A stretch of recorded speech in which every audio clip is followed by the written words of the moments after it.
Welcome to Sukesh economic classes. 1991 పారిశ్రామిక విధాన తీర్మానం ఆధారంగా భారతదేశంలో లిబరలైజేషన్, ప్రైవేటైజేషన్, గ్లోబలైజేషన్ ఎల్పిజి సంస్కరణలు తీసుకురావడం జరిగింది.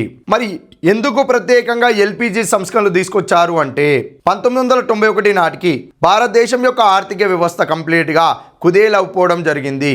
మరి కుదేలవ్వడం ఏ విధంగా కుదేలైంది అంటే 1948 పారిశ్రామిక విధాన తీర్మానము, 1956 పారిశ్రామిక విధాన తీర్మానంలో, 1977 చిన్నతర పరిశ్రమలు, అదేవిధంగా 1980 పారిశ్రామిక విధాన తీర్మానము, 1985 పారిశ్రామిక విధాన తీర్మానం వీటన్నిటిలో కూడా పరిశ్రమలన్నీ కూడా అధిక ప్రాధాన్యత ప్రభుత్వ రంగానికి కేటాయించిన పరిశ్రమలే ఉన్నాయి. మరి ప్రభుత్వ రంగానికి అధిక ప్రాధాన్యత ఇవ్వడం వలన ఆ ప్రభుత్వ రంగానికి అధిక ప్రాధాన్యత ఇచ్చిన పరిశ్రమలన్నీ కూడా లాభాలతో కాకుండా మ్యాక్సిమం నష్టాల బారిన పడడం వలన వస్తు ఉత్పత్తి తగ్గింది.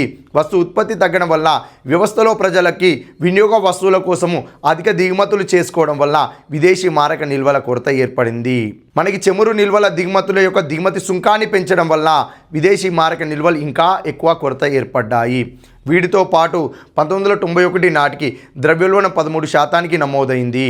భారతదేశం యొక్క జీడిపిలో స్వదేశీ రుణం యొక్క వాటా 49.7% నమోదవడం జరిగింది.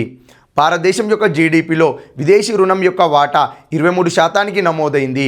1991 నాటికి భారతదేశ బడ్జెట్లో ఒక 100 రూపాయల ఆదాయంలో 22 రూపాయలు కేవలం వడ్డీ చెల్లింపులకే చెల్లించడం జరుగుతుంది.